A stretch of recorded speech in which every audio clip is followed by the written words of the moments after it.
Shabbat Shalom. Hoje nós vamos tratar da Parashá Kitzá, que compreende Shemot Êxodo, capítulo 30, verso 11, ao capítulo 34, verso 35.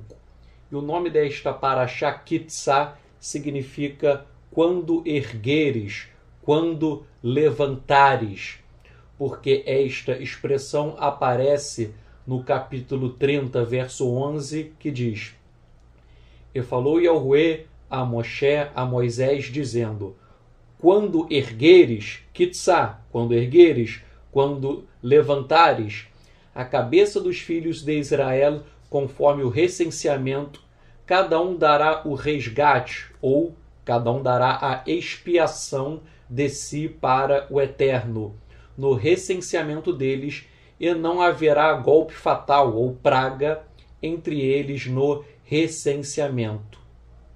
E prossegue o texto dizendo que todos aqueles com 20 anos de idade para cima deveriam dar uma oferta para o Eterno, uma oferta no valor de meio shekel. Shekel era uma unidade monetária da época. Até hoje, em Israel, o nome da moeda é shekel.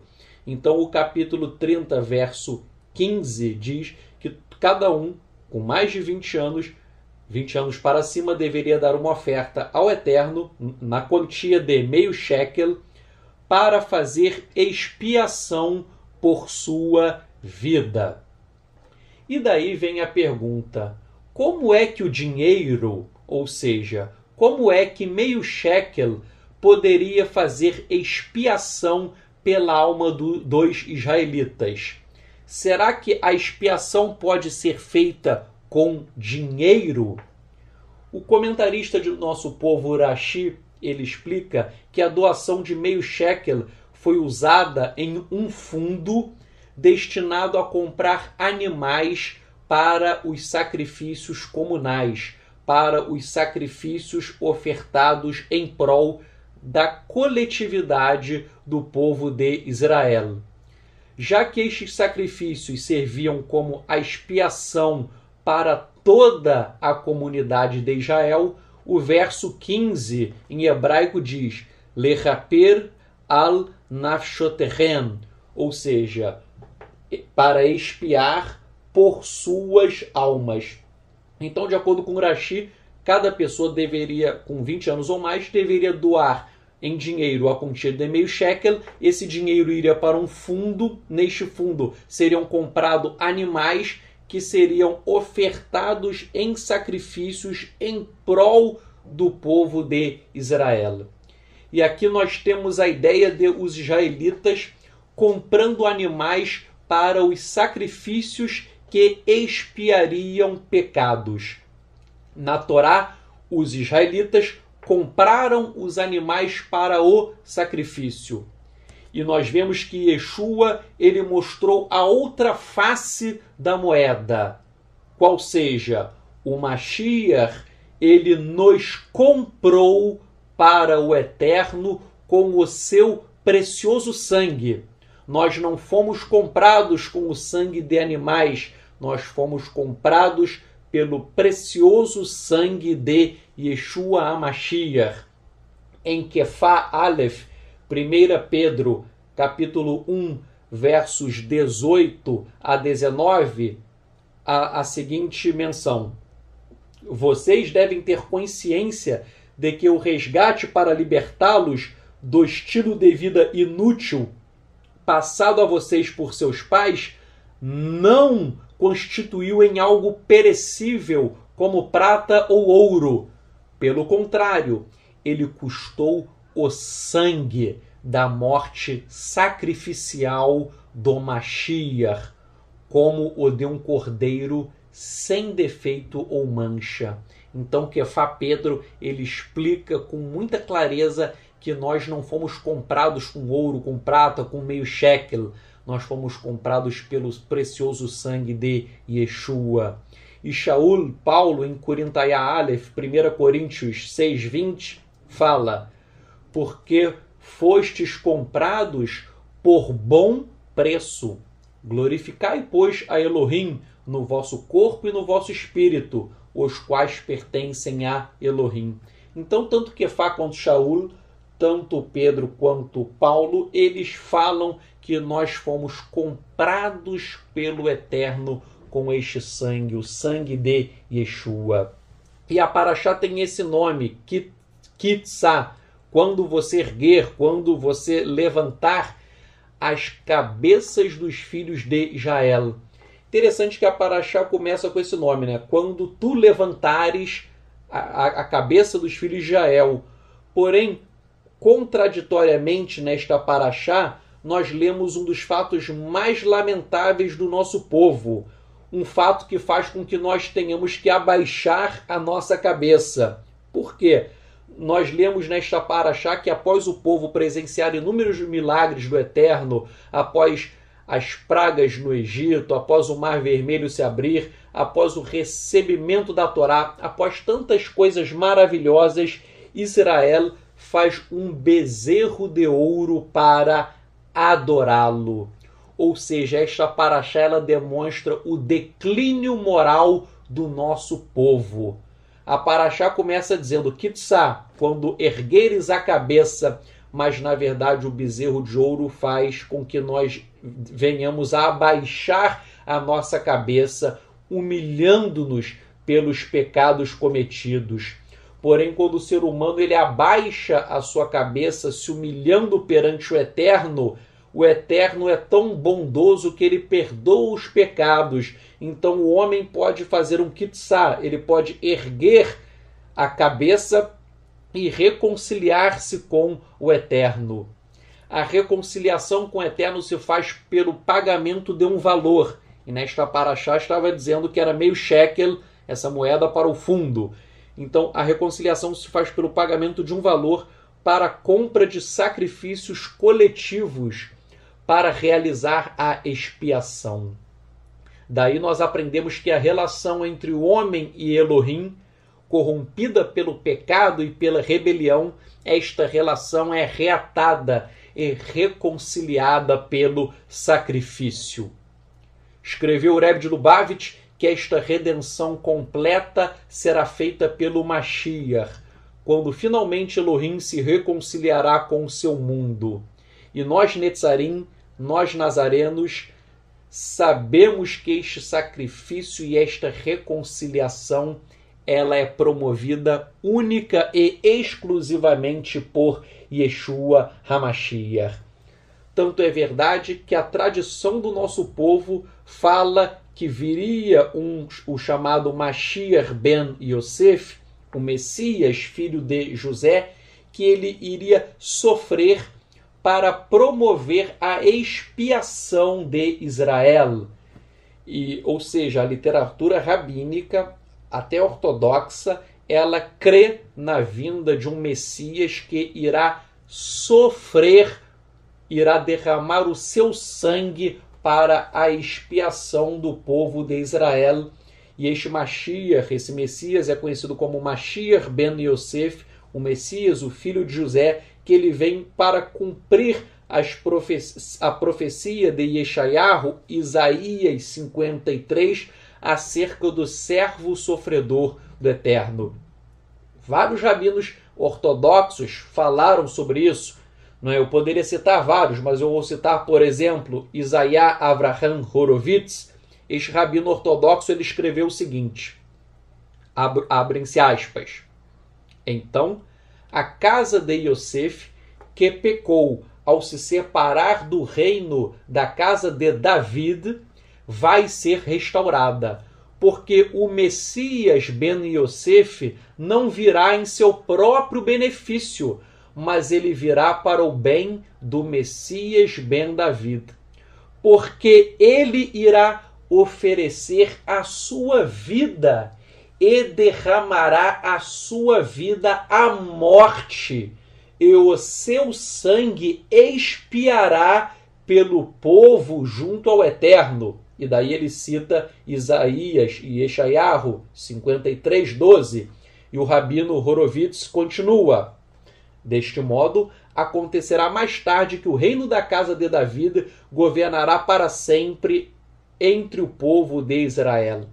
Então vejam, o Rabino Horovitz, um rabino ortodoxo tradicional, ele explica que o Mashiach virá para derramar, palavras dele, para derramar a sua vida, para entregar a sua vida à morte, e é o sangue do Mashiach que fará a expiação pelo povo. Então vejam, a morte do Mashiach para fazer expiação, isto não é um conceito inventado pelo cristianismo, isto é um conceito judaico, isto consta de Yeshayahu, Isaías 53, o Targum Yonatan de Isaías 53 diz que o servo sofredor é o Messias, e aqui eu estou citando um outro rabino ortodoxo dizendo que é o Messias, e poderia citar, por exemplo, o rabino Naftali ben Asher Altshuler, que ele escreve o seguinte, abrem aspas, a enfermidade que deveria ter recaído sobre nós foi carregada por ele. Isto significa que, quando o Messias Ben Yosef morrer entre as portas e for uma maravilha aos olhos da criação, por que? Aí é uma pergunta que ele faz. Por que a pena que ele tem que carregar deve ser tão severa? Qual é o seu pecado e qual é a sua transgressão, exceto que ele vai suportar os castigos de Israel, de acordo com as palavras ferido de Elohim, Yeshayahu, Isaías 53, 4. Então vejam, esse rabino Naftali ben Asher, ele também fala que o Mashiach ele vai morrer pelos pecados do povo de Israel para se cumprir a profecia de Yeshayahu, de Isaías.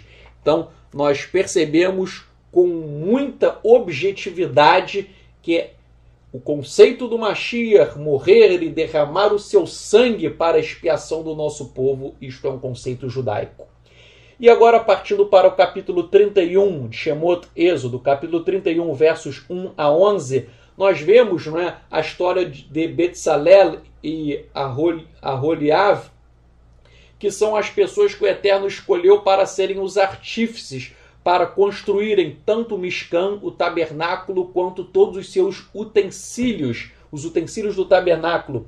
E a Torá fala que o Eterno encheu Betzalel, e por extensão, não é, Aholiav também, não está escrito expressamente, mas por extensão também, que o Eterno encheu Betzalel de Ruach Elohim, ou seja, do Espírito de Elohim. Ruach Elohim, Espírito de Elohim, é um outro nome de Ruach HaKodesh, conhecido como Espírito de Santidade, ou entre os cristãos, Espírito Santo. Então, nós percebemos que na Torá, algumas pessoas elas já tinham sido investidas de Ruach Elohim, de Ruach HaKodesh, do Espírito Santo que operava em suas vidas. Este era um dom concedido a algumas pessoas. Porém, o profeta Joel, ele escreveu o seguinte, ele escreveu as palavras do Eterno. Isso está em Joel, capítulo 3, verso 1, e nas versões cristãs, a numeração é Joel 2.28. Diz o seguinte, depois disso, eu, o Eterno, derramarei o meu espírito sobre toda a carne.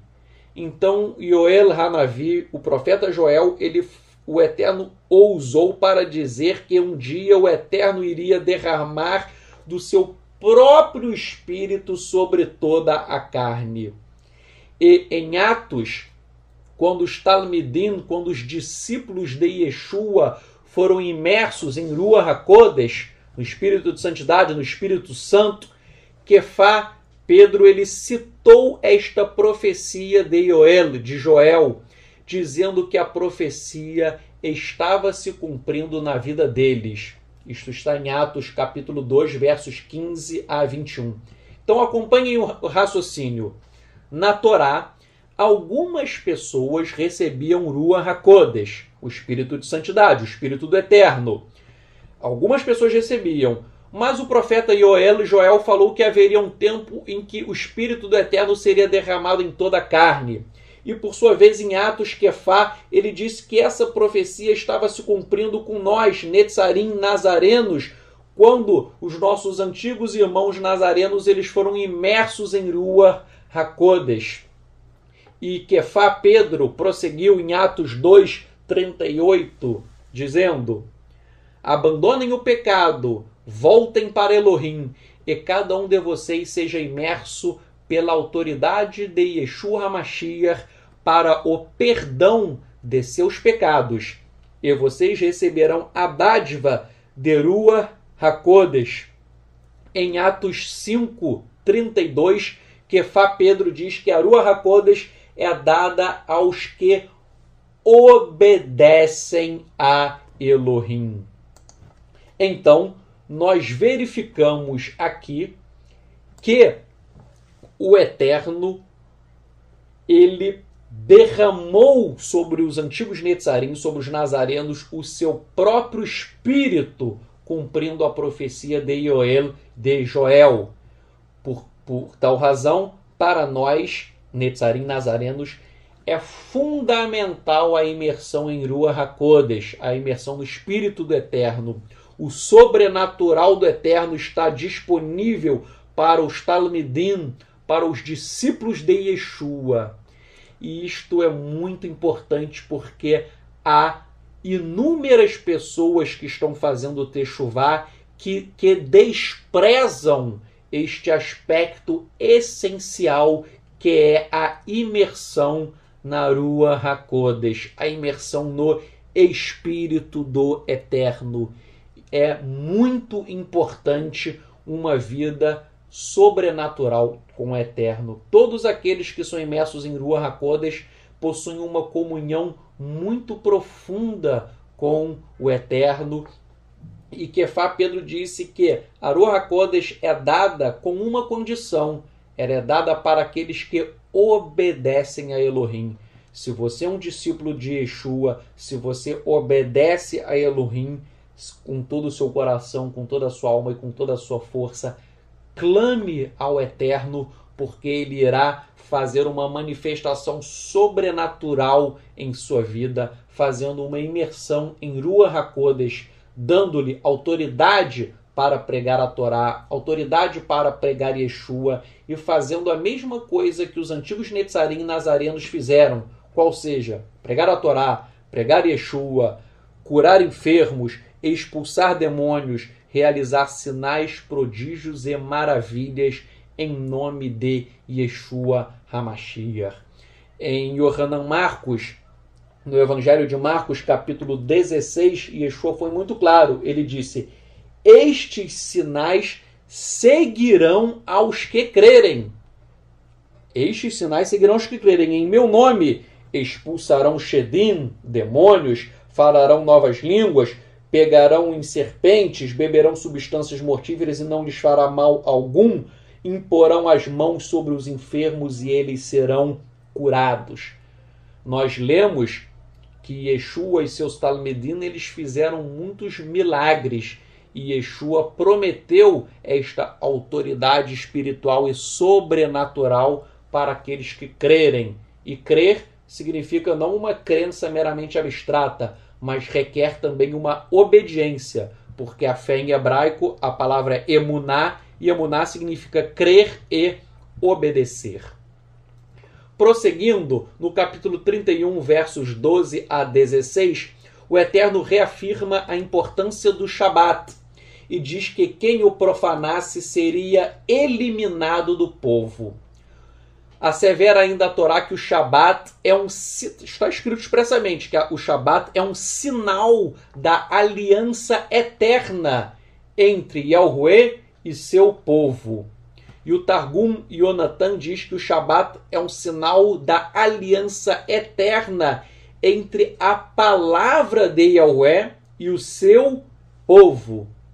Então vejam, a Torá diz que o Shabat é um sinal entre o Eterno, o Shabat é um sinal da aliança entre o Eterno e o seu povo.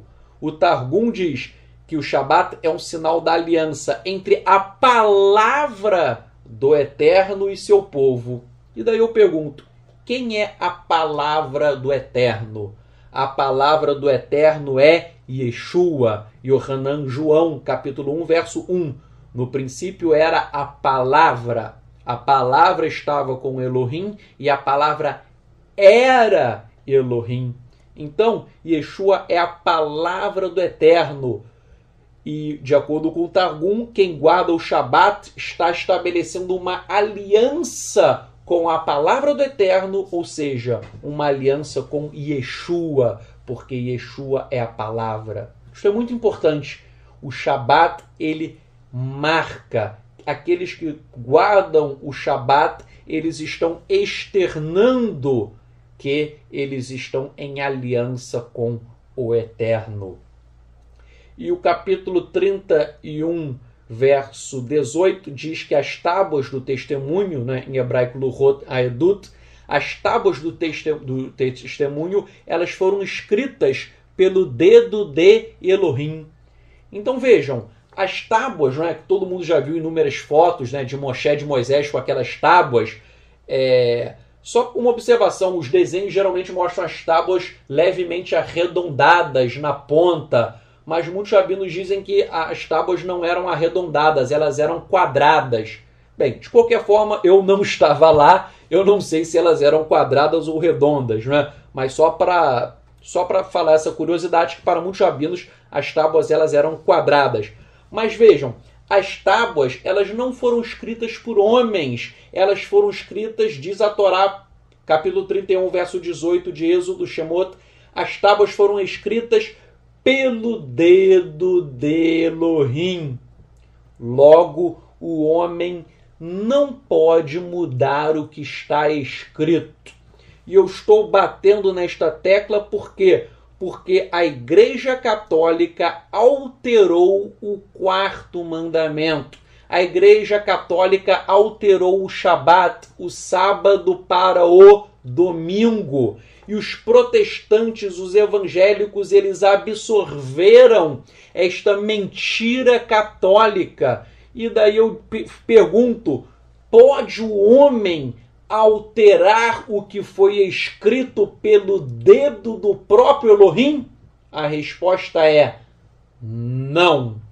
Porém, o Papa Leão XIII, ele teve a audácia de dizer o seguinte, palavras do Papa Leão XIII, nós temos nesta terra o lugar do Senhor Todo-Poderoso.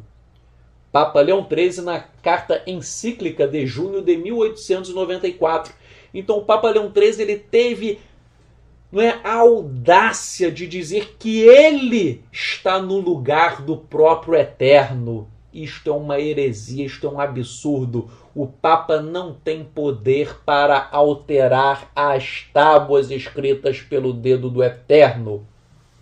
E vejam, no livro The Catholic Mirror, de James Cardinal, que é um católico, olha só o que ele escreve. Ele diz, a Igreja Católica, pela virtude de sua missão divina, alterou o sábado para o domingo.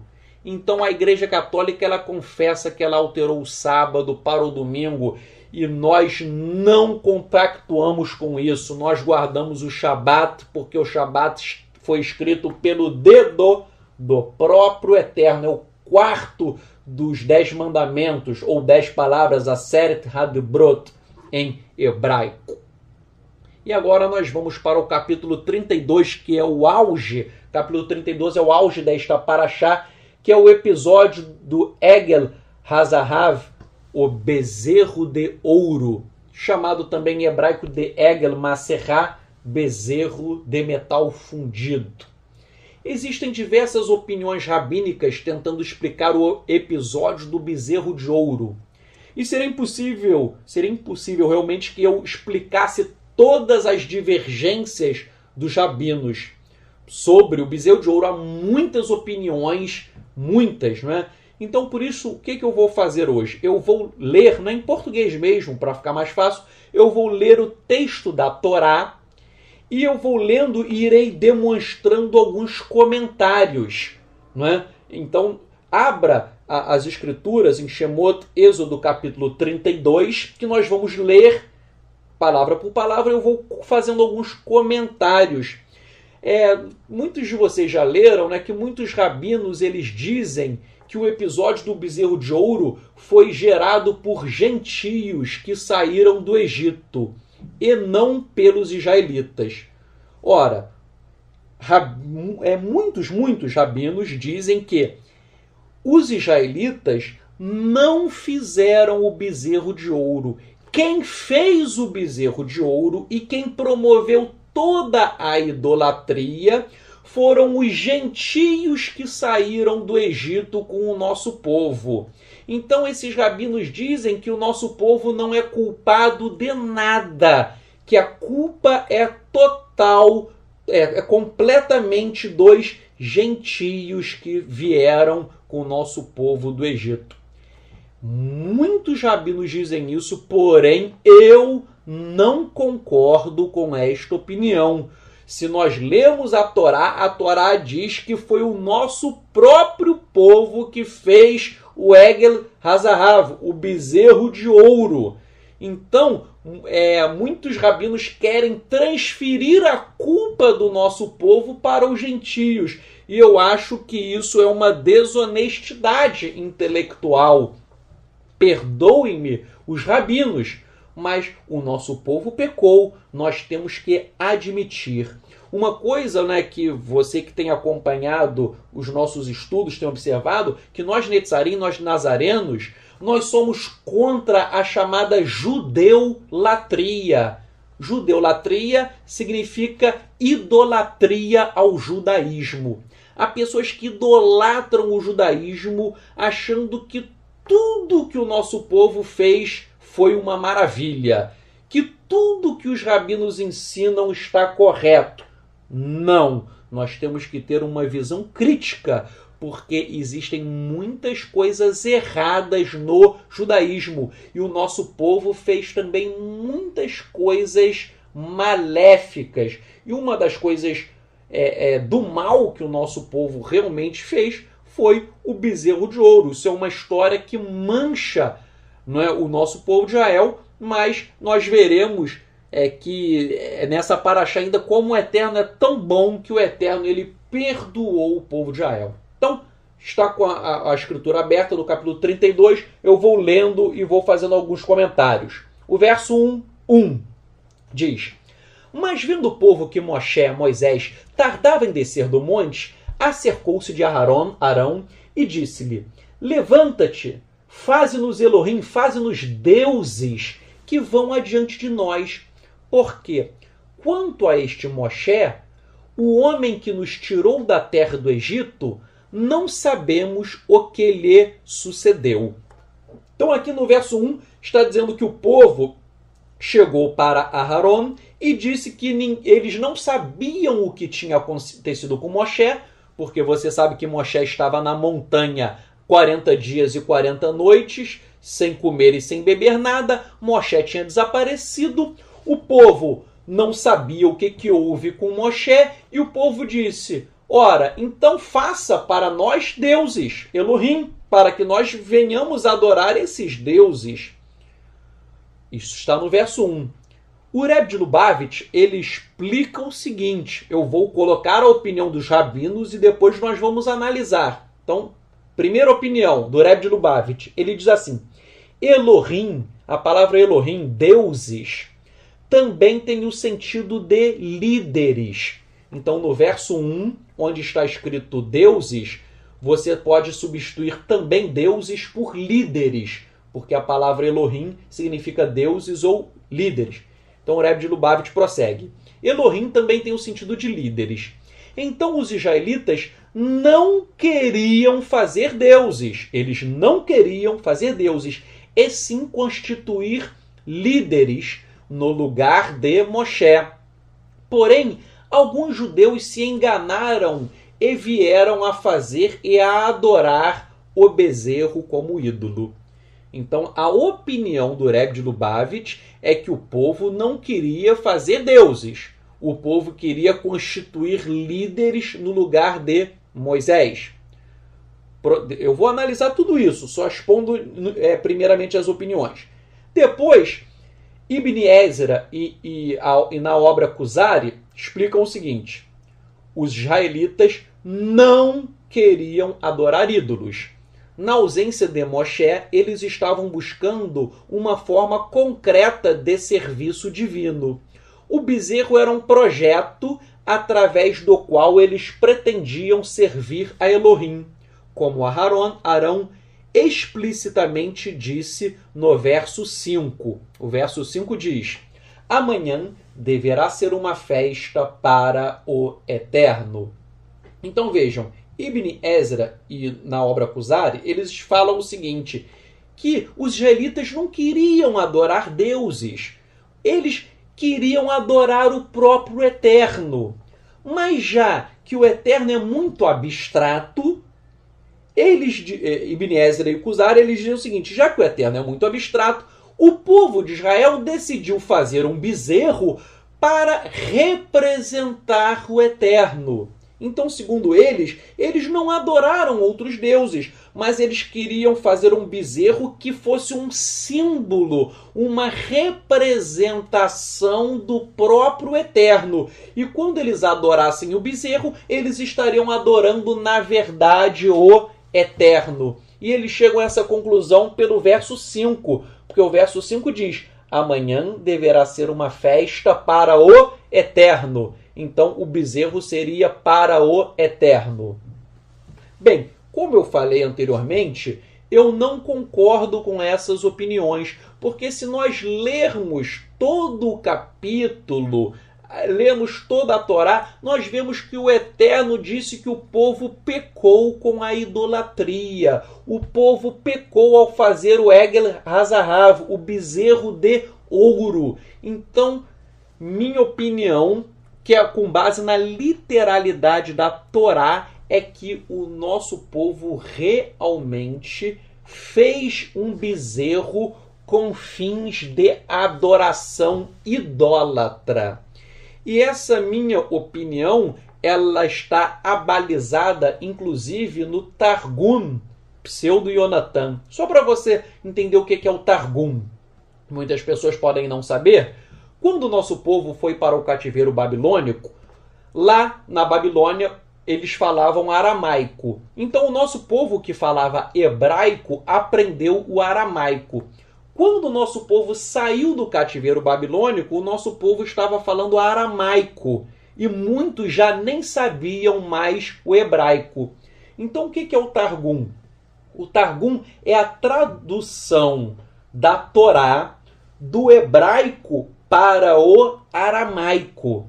Mas o Targum não só apenas faz uma tradução, o Targum ele coloca também alguns acréscimos, algumas explicações da Torá que estão de acordo com a tradição do nosso povo, do povo de Israel. Então o Targum é uma tradução, mas com alguns acréscimos. Então, sobre o episódio do bezerro de ouro, o Targum Yonatan, ele diz que o seguinte, que Satanás, ele chegou, se apresentou ao povo e perverteu o coração do povo de Israel com orgulho. E por esta razão o povo disse para Arão que Moisés deveria ter deveria ter morrido, não é? Eles fizeram uma hipótese: olha, Arão, Moisés deve ter morrido pelo fogo do Eterno na montanha. Então eles acharam que Moisés tinha morrido, e fala o Targum que Satanás perverteu o coração do povo para fazer o bezerro de ouro e para fazer este bezerro com fins de idolatria. E voltando então, vejam, de acordo com o Targum, o pecado do bezerro de ouro foi para fins de idolatria, sim. Só que o Targum ele acrescenta que isto nasceu de quem? De de Satanás, que ele veio e obviamente fez a cabeça do povo, não é? É interessante isso não está escrito na Torá, não está escrito que foi Satã, mas isso é interessante porque todos nós sabemos, não é, que quem mexe com idolatria, essas coisas atraem Shedim, atraem demônios.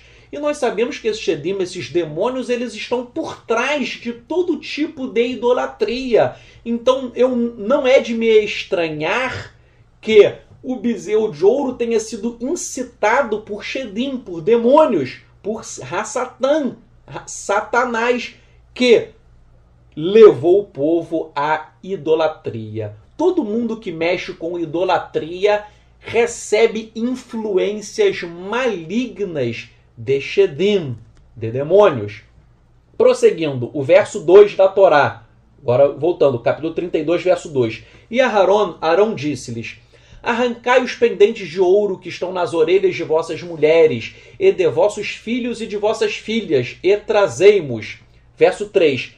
Então todo o povo arrancou os pendentes de ouro que estavam nas suas orelhas e os trouxeram a Arão. Verso 4. E ele os tomou das suas mãos e trabalhou o ouro com um burril, e ele fez dele um bezerro de fundição. Então disseram: este é o teu Deus, ó Israel, que te tirou da terra do Egito. Então, aí eles construíram o bezerro.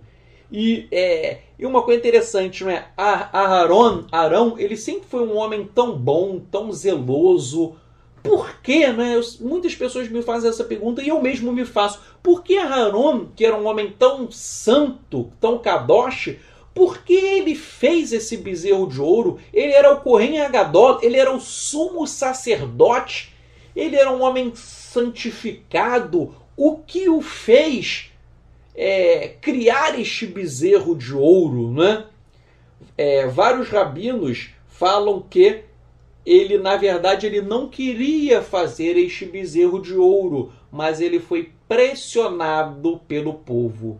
O Targum, ele diz que o Targum, né, diz o seguinte, que Arão, ele viu que Ur ele foi morto e ele ficou com medo e muito triste, pois o povo mudou a glória do Eterno para o bezerro. Então o Targum diz que o povo estava tão ensandecido que matou Ur.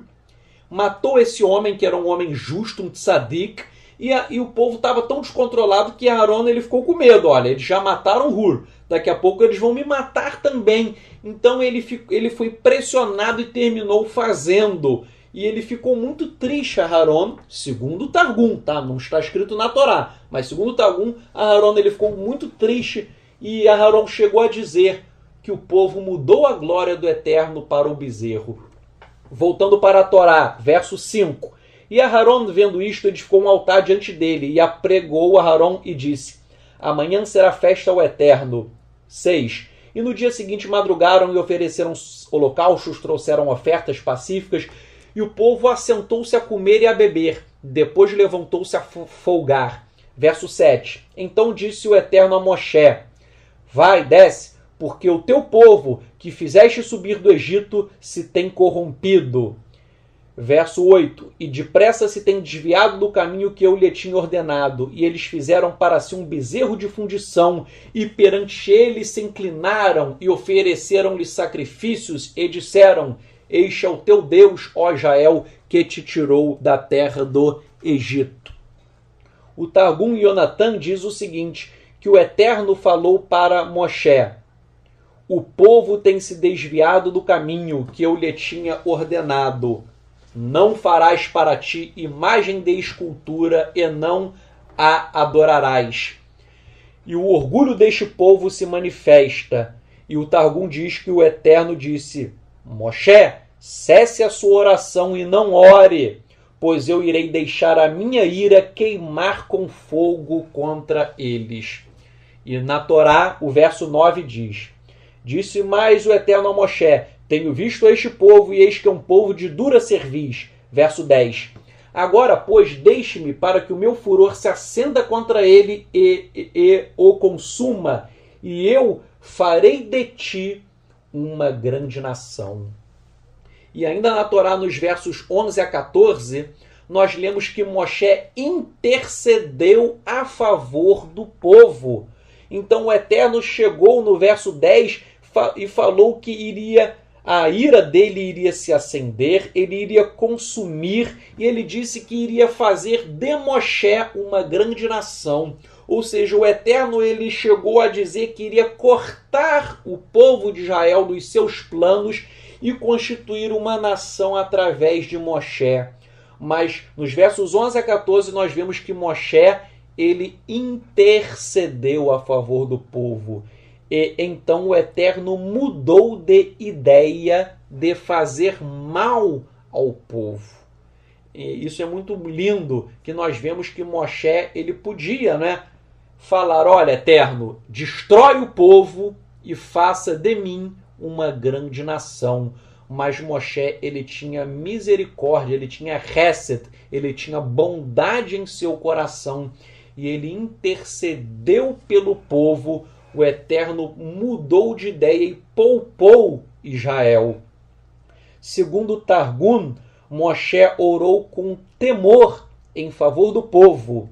E então nós vemos aqui, né, que aqui há uma grande expressão de graça, de misericórdia, de hesed do Eterno. Vejam, o cristianismo diz, né, dizem os cristãos que no Antigo Testamento não havia graça. Os cristãos já adoram falar: no Antigo Testamento não havia graça. Mas este conceito cristão está errado. Por quê? Porque nós lemos aqui, nesse capítulo, que o Eterno não exterminou o seu povo, apesar do povo ter feito o bezerro de ouro. O Eterno tinha motivo para matar o povo, mas o Eterno não fez. Isto é o quê?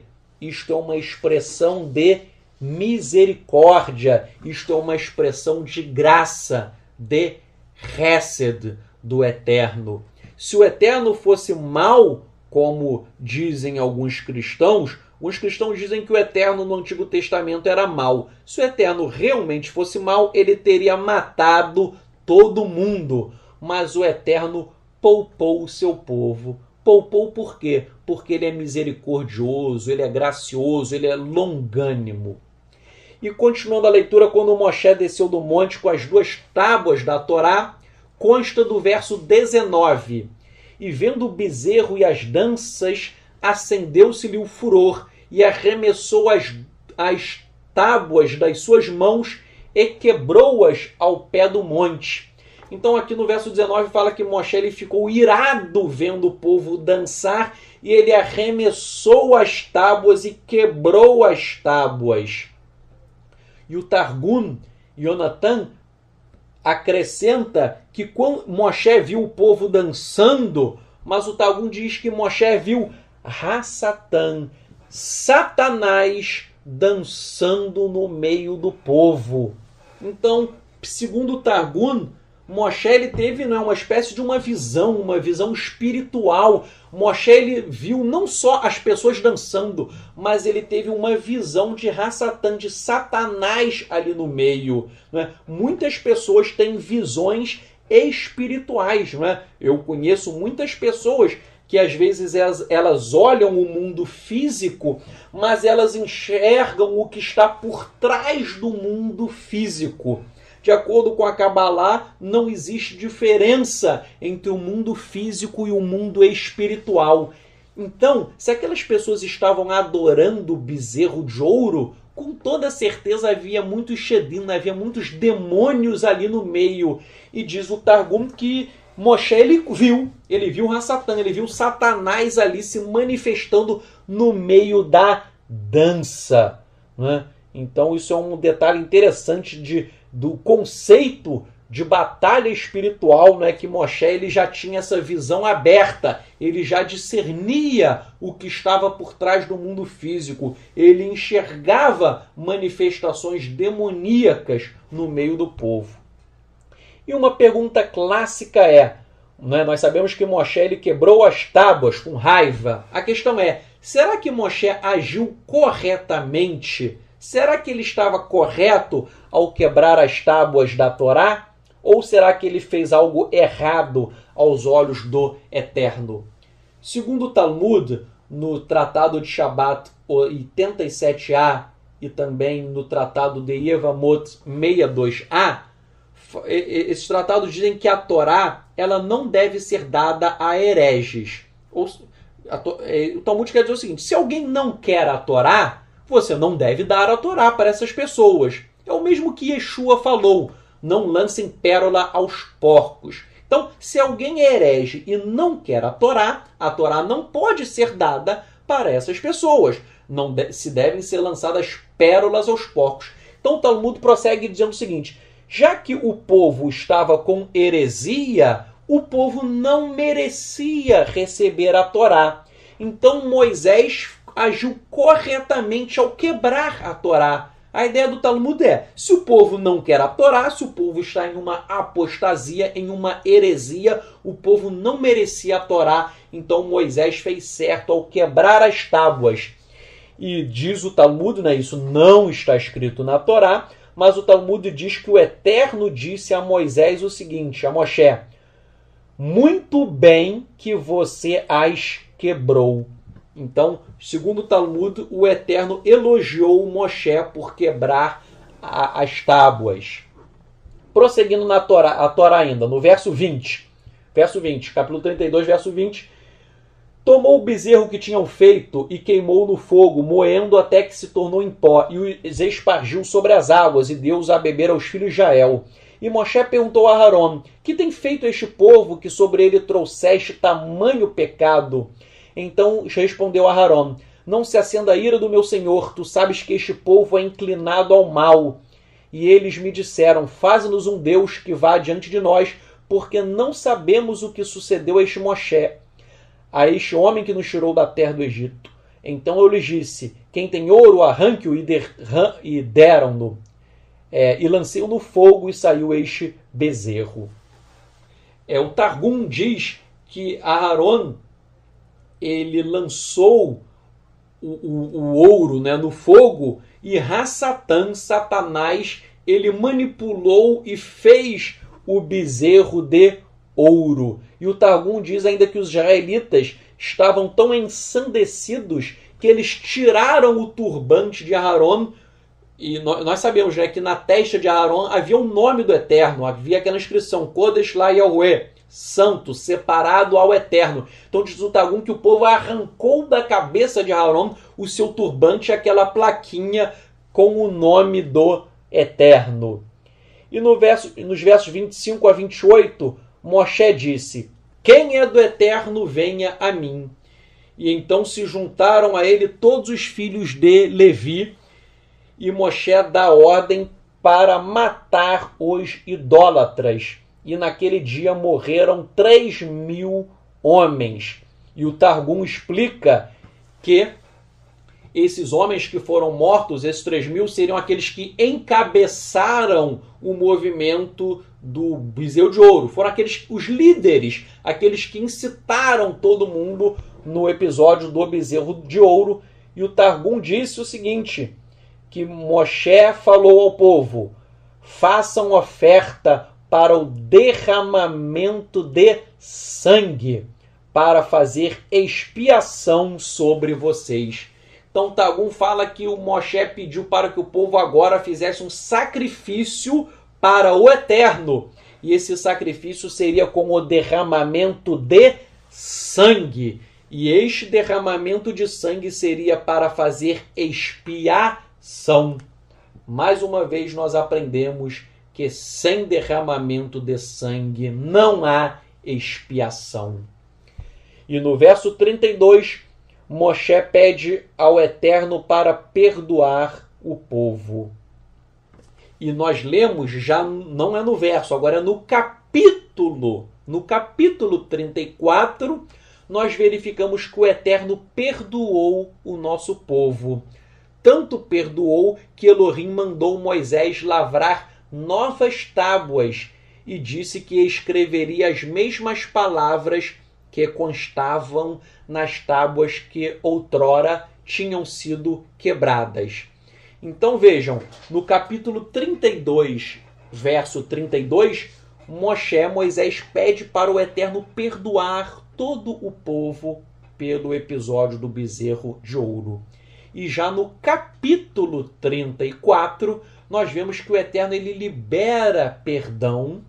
O Eterno diz para Moisés lavrar novas tábuas, que o Eterno iria escrever as mesmas coisas que constavam nas tábuas originais. E no capítulo 34, nós lemos ainda que o Eterno ele reafirmou, ele ratificou a aliança com o povo de Israel. E agora, nós vamos analisar o último tópico desta paraxá que eu gostaria de observar, que está em Shemot Êxodo, capítulo 34, versos 6 a 7.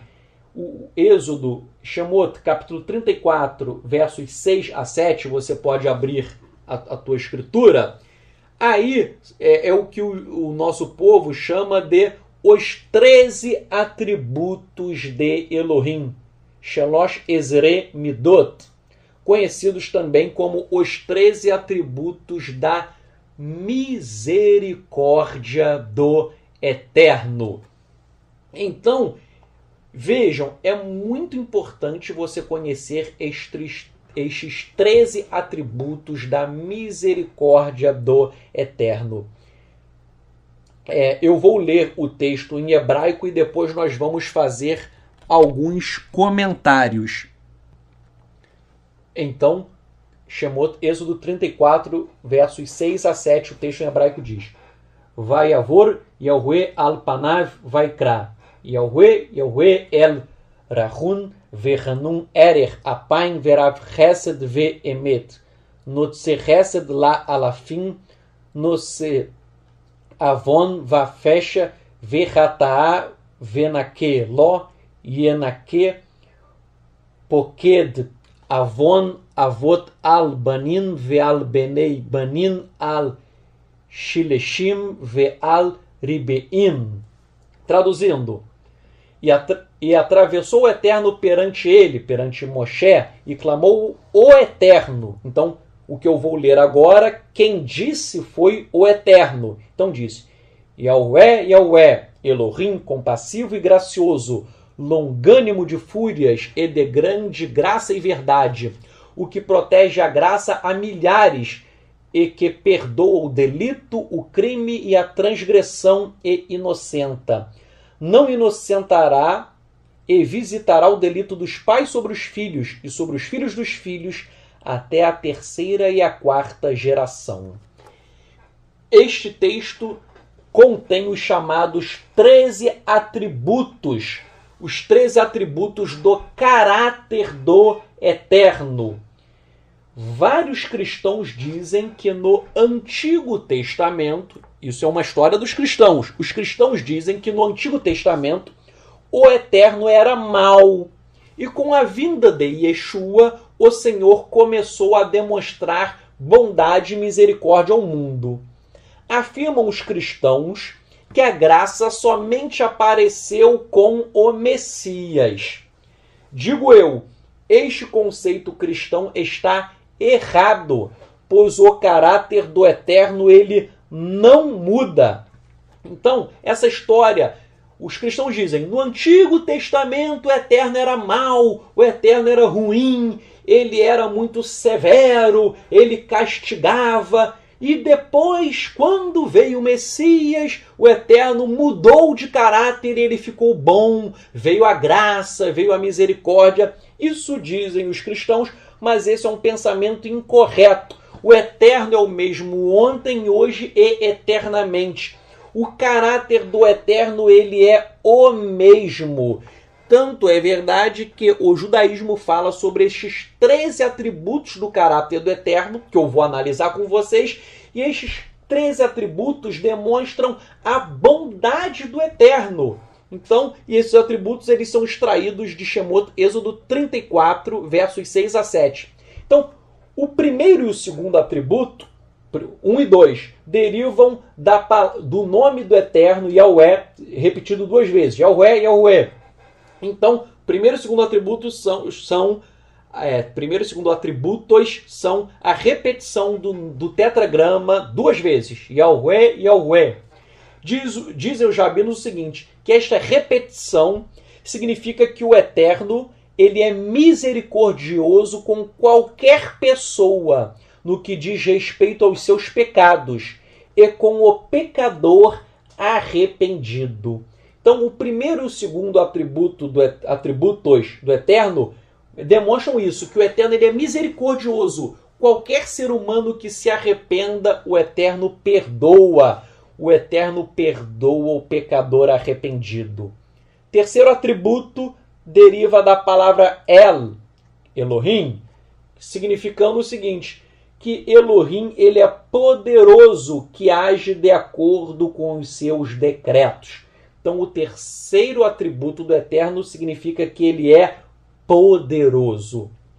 Quarto atributo, Rahun, ou seja, o Eterno ele é misericordioso como um pai para com o seu filho, prevenindo-o para não cair. Quinto atributo, Hanun, significa que o Eterno é benevolente, que ajuda aos caídos que não podem regenerar-se por si mesmos. Sexto atributo, Erer Apaim, significa que o Eterno é longânimo, ele é paciente na ira e na fúria. Ou seja, o Eterno ele é paciente, ele espera que o pecador se arrependa. Sétimo atributo, Verav Chesed, cheio de graça. O Eterno é cheio de graça, cheio de misericórdia com a pessoa correta e também com as pessoas incorretas. A graça, a misericórdia do Eterno recai tanto sobre os justos, mas também sobre os injustos. Sétimo atributo, Emet, verdade. Significa que o Eterno ele é verdadeiro em suas promessas. Nono atributo, Notzeresed la alafin. Literalmente, o Eterno ele protege a graça a milhares. Ou seja, o Eterno ele é bondoso e misericordioso. Ele considera os méritos dos pais nos filhos, pelo menos por 1000 gerações. Alguns rabinos chegam que o Eterno estende graça não só a 1000, mas a 2000 gerações. Então, alguns rabinos dizem que a graça do Eterno vai até 1000 gerações e outros dizem que a graça vai até 2000 gerações. Nono atributo, Nose Avon. O Eterno perdoa o delito e o pecado. O Eterno perdoa os pecados cometidos premeditadamente. 11º atributo, Vafecha. A transgressão e a rebelião. O Eterno perdoa os pecados cometidos com o espírito de rebelião. 12º atributo, Verrataá, e o pecado. O Eterno esquece os pecados cometidos involuntariamente. O Eterno esquece tudo que você pecou involuntariamente. E o 13º atributo, Venaque, significa o Eterno absolve, ele inocenta o pecador de toda a culpa. Então vejam, resumindo estes três atributos estão dizendo que o Elohim é poderoso, que ele é misericordioso, que ele é benevolente, que ele perdoa o homem como um pai perdoa o seu próprio filho, que ele espera o pecador se arrepender, que ele é cheio de graça, que ele é cheio de misericórdia, que ele é verdadeiro, que ele cumpre suas promessas, que ele estende a graça até 1000 gerações, que ele perdoa os pecados cometidos voluntariamente, que ele perdoa os pecados cometidos involuntariamente, que ele perdoa os pecados cometidos com espírito de rebelião e ele absolve o pecador. Esses são os três atributos. Ou seja, tudo isso o Eterno... Vejam, esses atributos não foi Moisés que falou, foi o próprio Eterno quem disse a Moisés. Então vejam, tudo isso que eu falei demonstra que o Eterno é bom ou que ele é mau? Demonstra que o Eterno ele é muito bom. E interessante que o Eterno disse isso logo após o episódio do bezerro de ouro. Então vejam, logo depois do bezerro de ouro, quando o Eterno tinha tudo para demonstrar ira, ele fez o contrário. Ele demonstrou misericórdia, graça, bondade, perdão. Ele demonstrou esses 3 atributos que são atributos de extrema bondade. Eu gostaria de frisar isto. Esses 3 atributos foram revelados após o episódio mais sombrio no deserto, que foi o episódio do bezerro de ouro, quando o Eterno ele podia ser severo e a severidade representaria a sua justiça. O Eterno ele transformou a sua justiça em Hesed, em graça, em misericórdia, em bondade, em perdão. Este é o Eterno da Torá. O Eterno da Torá, cristãos, ouçam isso. O Eterno da Torá é um Eterno bom. Esses 3 atributos demonstram isso. O Eterno nunca foi mau. O Eterno nunca foi sanguinário, como dizem alguns cristãos. O Eterno nunca foi uma pessoa que mata ao bel prazer. O Eterno, ele sempre foi bondoso, gracioso, misericordioso. A única coisa que as pessoas confundem é o seguinte: o Eterno, ele dá tempo para que o pecador se arrependa. Porém, se o pecador não se arrepender, então o Eterno ele exerce justiça. Mas antes da justiça, o Eterno ele sempre dá um tempo de arrependimento. Isto é o 6º atributo, Erer Apaim. Ele é longânimo, ele é paciente na ira, paciente na fúria. Ele espera que o pecador se arrependa. Mas caso o pecador não se arrependa, aí sim, aí ele exerce justiça. Este é o caráter do Eterno. O Eterno é o mesmo ontem, hoje e eternamente. O Eterno sempre foi misericordioso, bondoso, longânimo. Ele sempre foi maravilhoso e continuará sendo assim. Nós vamos orar, Yahweh, Elohim dos nossos pais. Nós oramos a Ti, Pai, para que o Senhor derrame sobre nós todos esses Teus atributos. Eterno, demonstre sobre as nossas vidas a Tua graça, a Tua compaixão, a Tua bondade. Nós queremos, Pai, da Tua Hesed, misericórdia, da Tua bondade. Nós queremos que o Senhor seja paciente, Pai. Perdoa os nossos pecados cometidos premeditadamente. Perdoa os nossos pecados cometidos sem intenção. Perdoa todas as vezes que nós nos rebelamos contra Ti. Sim, nós e os nossos pais pecamos. Mas como disse o nosso Mashiach Yeshua, a festa nos céus quando um pecador se arrepende. Mais vale o arrependimento de um pecador, disse Yeshua, do que 99 justos que não se arrependem de nada. Yeshua quis nos ensinar que todos devem buscar a techuvá, o arrependimento, confessando os seus pecados. Nós confessamos a Ti, Pai, que nós pecamos, nossos atos de justiça, diz a Tua palavra, nossos atos de justiça não passam de trapos de imundície, Pai. Perdoa-nos, que a Tua graça, que a Tua Hesed seja renovada em nossas vidas hoje. Perdoa tudo aquilo que nós fizemos que Te desagrada. Perdoa, Pai. Nós clamamos pela Tua misericórdia. Em nome de Yeshua HaMashiach, derrama, Pai, este espírito de perdão sobre as nossas vidas, sobre o nosso povo, sobre todos aqueles que Te buscam de forma espiritual e verdadeira. Estende, Pai, Tua Hesed também para aqueles que vivem em trevas, aquelas ovelhas que estão perdidas, mas que o Senhor de Yeshua há de estender a mão e resgatar as ovelhas perdidas da casa de Israel. Eterno, Nós te agradecemos pela tua bondade. Nós queremos ser julgados não por tua justiça estrita.